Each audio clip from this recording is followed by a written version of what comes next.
कभी कभी जिंदगी हमें ऐसे मोड़ पर ला खड़ा करती है जहां रिश्तों की सच्चाई की परख होती है।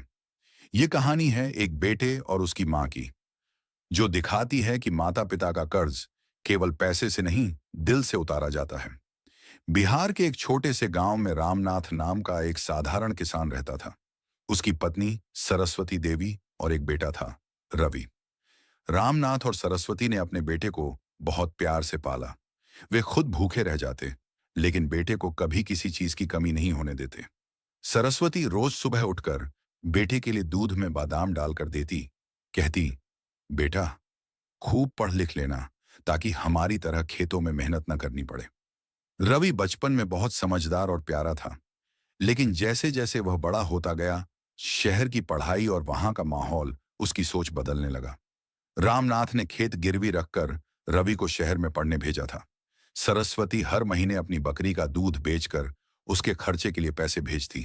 लेकिन धीरे धीरे रवि को गांव की सादगी से शर्म आने लगी। जब उसके दोस्त कहते, तेरी माँ तो गांव की औरत होगी, साड़ी में घूमती होगी, तो वह मुस्कुरा देता, पर अंदर से उसे माँ पर झेप महसूस होती। रवि ने इंजीनियरिंग की पढ़ाई पूरी की और एक बड़ी कंपनी में नौकरी पा ली। अब वह शहर में अच्छे कपड़े पहनता, बड़ी गाड़ी में चलता और धीरे धीरे अपने माता पिता से दूर होता गया। सरस्वती रोज मंदिर में भगवान से यही प्रार्थना करती, बस एक बार बेटा घर आए, मैं अपने हाथों से उसके लिए पूड़ी कचौरी बनाऊं। रामनाथ कहते, छोड़ो सरस्वती, अब वो बड़ा आदमी बन गया है, अपने काम में व्यस्त होगा। पर मां के लिए बेटा चाहे कितना भी बड़ा क्यों ना हो जाए, वह हमेशा बच्चा ही रहता है। एक दिन रवि का फोन आया, माँ पापा, मैं प्रमोशन के बाद घर आ रहा हूं। सरस्वती खुशी से झूम उठी।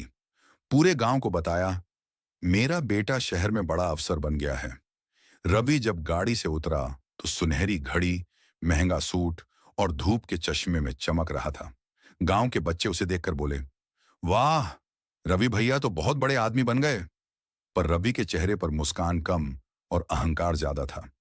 वह अपने पुराने घर को देखकर बोला, माँ, ये घर तो बहुत टूटा फूटा है, अब तो इसे बनवाना पड़ेगा। माँ बोली, बेटा, घर पुराना है, पर इसमें तुम्हारे बचपन की खुशबू है। रवि मुस्कुराकर बोला, खुशबू नहीं माँ, अब तो यहाँ मिट्टी और मक्खियां हैं। सरस्वती की आंखें नम हो गईं। रवि ने गांव में बस 2 दिन बिताए और वापस शहर लौट गया। कुछ महीनों बाद पिता का देहांत हो गया। माँ अब अकेली रह गई। रवि ने कहा, माँ, शहर में आ जाओ। पर जब माँ पहुंची तो बहू ने कहा, माँ जी, हमारे फ्लैट में जगह कम है, आप गांव में ही रहें, वहां आराम मिलेगा। रवि ने अपनी पत्नी की बात मान ली। मां समझ गई, बेटे को अब अपने साथ उसकी जरूरत नहीं। समय बीतता गया। सरस्वती बूढ़ी हो गई। रवि अब 2 बच्चों का पिता था। एक दिन ऑफिस में उसे खबर मिली, आपकी मां बहुत बीमार हैं। वह भागता हुआ गांव पहुंचा। मां चारपाई पर लेटी थी, चेहरे पर झुर्रियां, लेकिन आंखों में वही ममता।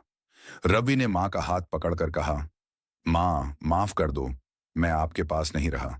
सरस्वती मुस्कुराई, बेटा, मां अपने बच्चों से कभी नाराज नहीं होती। बस एक वादा कर, अपने बच्चों को ऐसा कभी मत बनाना जो माँ बाप को अकेला छोड़ दे। रवि की आंखों से आंसू गिरने लगे। माँ की सांसें धीमी हो गईं और वह हमेशा के लिए सो गई। माता पिता का कर्ज कभी नहीं चुकाया जा सकता। वे हमें अपनी खुशियां देकर हमारा भविष्य बनाते हैं, लेकिन जब हम बड़े होकर उन्हें अकेला छोड़ देते हैं तो असली अमीरी खो देते हैं। जो माँ बाप की कद्र नहीं करता, वह जिंदगी में कभी सुकून नहीं पाता।